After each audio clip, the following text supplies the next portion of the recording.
अस्सलाम वालेकुम और रिव्यू स्पीकिंग में खुशामदीद। मेरा नाम आमिर है। तो दोस्तों, अमेरिका की चाइना के खिलाफ ट्रेड वॉर में एक और नई डेवलपमेंट सामने आई है और हुआवे के बाद अब अमेरिका ने दुनिया की थर्ड लार्जेस्ट स्मार्टफोन कंपनी यानी कि शाओमी पे एक वार कर दिया है। अमेरिका की गवर्नमेंट ने शाओमी को एक ब्लैक लिस्ट पे डाल दिया है और उस ब्लैक लिस्ट पे वो कंपनीज हैं जिन पे अमेरिका का इल्जाम है कि वो चाइना की मिलिट्री कंपनीज हैं। इस ब्लैक लिस्ट पे होने से अब अमरीकी इन्वेस्टर्स पे पाबंदी लग गई है शाओमी और दूसरी ब्लैकलिस्टेड कंपनीज में इन्वेस्ट करने पे, और एग्जिस्टिंग इन्वेस्टर्स के पास 11 नवंबर 2021 तक का वक्त है कि वो शाओमी में से अपनी इन्वेस्टमेंट्स निकाल लें। और इस खबर के बाद एक दिन में ही शाओमी के शेयर्स की कीमत 11% से भी ज्यादा गिर चुकी है। तो इस बात को लेके दुनिया भर में मोबाइल फोन एंथुजियास्ट और टेक्नोलॉजी सेक्टर्स के अंदर तशवीश पाई जाती है कि क्या अब शाओमी भी हुआवे के रास्ते पे चल पड़ी है। तो हमारी आज की वीडियो में हम बात करेंगे कि एक्चुअली हुआ क्या, इसके क्या असरात हो सकते हैं और कैसे ये शाओमी की सिचुएशन अब तक हुआवे की सिचुएशन से थोड़ी सी डिफरेंट है। तो जाइएगा कहीं भी नहीं, ये वीडियो बहुत ही इंटरेस्टिंग होने वाली है, देखते रहिए। अगर आप हमारे चैनल पर नए हैं तो सब्सक्राइब कर लें और नोटिफिकेशन बेल पे जरूर क्लिक कर लें ताकि जब भी कोई नई वीडियो अपलोड हो तो आपको उसका नोटिफिकेशन आ जाए। तो पहले थोड़ा सा रिकैप कर लेते हैं कि माजी में हुआवे के साथ क्या हुआ था। तो जैसा कि आप जानते होंगे, मई 2019 में डोनाल्ड ट्रंप की हुकूमत ने हुआवे को यूएस कॉमर्स डिपार्टमेंट की एक एंटिटी लिस्ट पर डाला था। अब ये एंटिटी लिस्ट एक ट्रेड ब्लैक लिस्ट थी, यानी कि अमरीकी कंपनीज के ऊपर पाबंदी थी कि वो इन कंपनीज के साथ ट्रेड नहीं कर सकती अमरीकी हुकूमत से स्पेशल इजाजत लिए बिना। इसको दुनिया भर में हुआवे बैन के नाम से भी जाना गया और इस बैन ने हुआवे की अमेरिकन कंपनी से जो कोलैबोरेशन थी वो खत्म कर दी। और इसका सबसे बड़ा नतीजा ये निकला कि हुआवे और गूगल की जो कोलैबोरेशन की रिलेशनशिप थी वो टूट गई, जिसकी वजह से फिर हमने देखा कि हुआवे के फोन्स पे गूगल की एप्स और गूगल सर्विसेज फ्रेमवर्क आना बंद हो गए। और इस वजह से हुआवे को चाइना के बाहर दुनिया भर में बहुत ही मुश्किलात का सामना करना पड़ा। और अगर आप फोन्स में इन हैं तो आप जानते होंगे कि बहुत से लोग हुआवे के फोन्स को अवॉइड करने लगे क्योंकि उनके अंदर गूगल की एप्स और गूगल सर्विसेज फ्रेमवर्क नहीं मिलते थे। इसके नतीजे में हुआवे ने अपना खुद का Android rival harmony OS develop करना शुरू कर दिया और गूगल प्ले स्टोर की rival Huawei app gallery launch कर दी। लेकिन मोबाइल फोन्स की दुनिया में जो इस चीज का सबसे बड़ा असर था वो ये था कि पिछले 2 सालों में कुछ जबरदस्त हुआवे के फोन्स गूगल की एप्स ना होने की वजह से बिल्कुल ही साइडलाइन हो गए।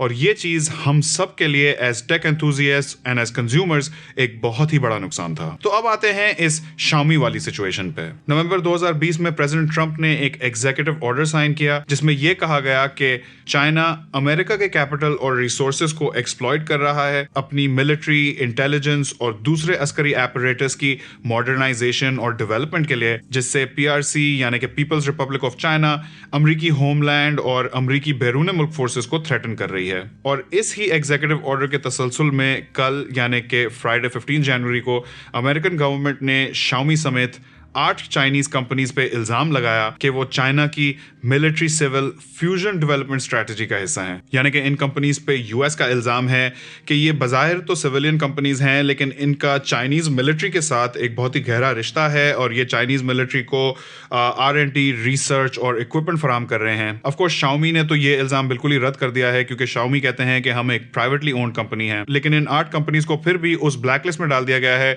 जिसमें दूसरी मुबैना चाइनीज मिलिट्री कंपनीज हैं। फन फैक्ट, इसी लिस्ट में हुआवे भी मौजूद है, चाइना की एक सेमीकंडक्टर मैन्युफैक्चरिंग कंपनी SMIC मौजूद है, हिकविजन मौजूद है जिसके शायद आपने सीसीटीवी कैमरास के बारे में सुना हो। लेकिन इस ब्लैकलिस्ट और हुआवे को जिस एंटिटी लिस्ट पर डाला गया था उसमें फर्क है। फिलहाल शाओमी को उस यूएस कॉमर्स डिपार्टमेंट वाली एंटिटी लिस्ट में नहीं डाला जा रहा, जिसका मतलब कि शाओमी पे इस वक्त कोई पाबंदी नहीं है कि वो यूएस कंपनीज के साथ ट्रेड नहीं कर सकते।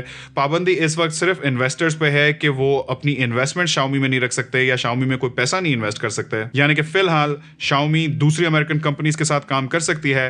जैसा कि आप जानते होंगे, शाओमी के बहुत ही गहरे ताल्लुक हैं गूगल के साथ क्योंकि शाओमी के फोन्स में गूगल की एप्स और गूगल की सर्विसेज होती हैं। शाओमी और गूगल एंड्रॉयड 1 प्रोजेक्ट पे भी साथ काम कर चुके हैं। इसके साथ साथ शाओमी का अमेरिकन कंपनी क्वालकॉम के साथ भी एक गहरा रिश्ता है क्योंकि शाओमी के काफी सारे फोन्स स्नैपड्रैगन प्रोसेसर्स के साथ आते हैं जिनको क्वालकॉम बनाती है। लेकिन यूएस गवर्नमेंट के इस कदम ने उस तशवीश को और भी बढ़ा दिया है, जो पहले से ही चाइनीज मोबाइल फोन मैन्युफैक्चरर्स के जहन में और कंज्यूमर्स के जहन में थी। हुआवे ने अपने बैन के बाद दूसरे चाइनीज मैन्युफैक्चरर्स को भी अपने हार्मनी ओएस पे आने के लिए इनकरेज किया है, ताकि चाइनीज मोबाइल कंपनीज की अमेरिका पे डिपेंडेंस को खत्म किया जा सके। तो पहला सवाल तो यह है कि क्या इस कदम के बाद अब चाइनीज मोबाइल फोन मैन्युफैक्चरर्स और भी जोरों शोर से हुआवे के साथ मिल जाएंगे अपना एक एंड्रॉयड राइवल ओएस डेवलप करने के लिए या नहीं?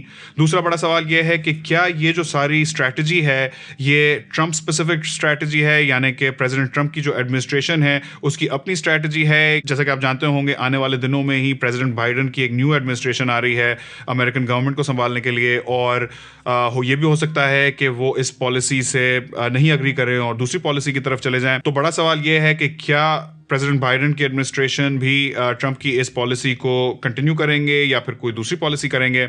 जो भी हो, मेरा ख्याल है कि इस कदम से अब चाइनीज़ मैन्युफैक्चरर्स को और भी अंदाज़ा हो गया है कि उनका जो अमेरिकन टेक्नोलॉजी और अमेरिकन कंपनीज पे एनएसआर है वो इनके खिलाफ कभी भी यूज़ हो सकता है। ये डिपेंडेंस चाइनीज़ कंपनीज के लिए बहुत ही लीथल हो सकती है। तो मुझे कोई ताज्जुब नहीं होगा अगर मुस्तकबिल में चाइनीज़ मैन्युफैक्चरर्स और भी ज़ोरों शोर से अपना सॉफ्टवेयर, अपना ओएस, अपना इवन हार्डवेयर जैसे कि चिपसेट्स और ये सब मैन्युफैक्चर करना शुरू कर दें, ताकि ये जो इनकी अमेरिकन डिपेंडेंस है इसको कम किया जा सके। लेकिन फिलहाल आपको एज अ कंज्यूमर कोई फिक्र नहीं करनी चाहिए कि आपके एग्जिस्टिंग Xiaomi प्रोडक्ट्स के अंदर गूगल की एप्स का क्या स्टेटस होगा और उस टाइप की चीजें, क्योंकि फिलहाल तो Xiaomi को उस यूएस कॉमर्स डिपार्टमेंट की एंटिटी लिस्ट पे नहीं डाला जा रहा, और अगर खुदा ना खास्ता डाला जाता भी है तो भी थोड़ा वक्त होता है जिसके बाद वो सारे बैन्स इन इफेक्ट आते हैं। हमने हुआवे के साथ भी देखा कि कुछ अरसा गुजर गया, उसके बाद हुआवे के फोन्स में गूगल एप्स आना बंद हुई। तो अगर ऐसा कुछ होता भी है तो आपको हम इस चैनल पे भी बताएंगे और आपको हम श्योर पता चल भी जाएगा, और आपके पास कुछ अरसा होगा before that ban kicks in.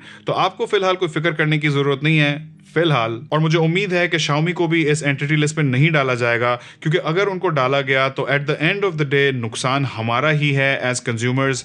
हमने हुआवे के केस में भी यही देखा कि हुआवे ने बहुत जबरदस्त फोन्स लॉन्च किए जिनको हम एज कंज्यूमर्स नहीं एंजॉय कर सके। तो ये तो थी मेरी थॉट्स। आपके अगर कोई थॉट्स हैं या सवालात हैं उन्हें कमेंट सेक्शन में जरूर शेयर कीजिएगा। वीडियो पसंद आई हो तो इस पर लाइक देना ना भूलिएगा। अगर चैनल को सपोर्ट करना चाहते हैं तो इस वीडियो को अपने दोस्तों के साथ भी शेयर कर सकते हैं। वीडियो आखिर तक देखने का बहुत बहुत शुक्रिया। इस वीडियो में इतना ही, इंशाल्लाह आपसे मुलाकात होगी अगली वीडियो में। अल्लाह हाफिज।